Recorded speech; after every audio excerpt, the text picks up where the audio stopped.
Daniel chapter 10, verse 2 to 3. The purpose of this fast is, it is a fast of intercession. 21 days.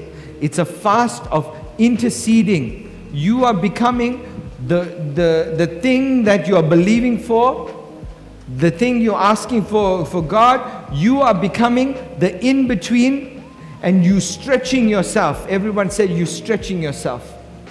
You're stretching yourself for 21 days to whatever is ungodly and whatever is godly. You're trying to pull them closer, and you are being the in-between.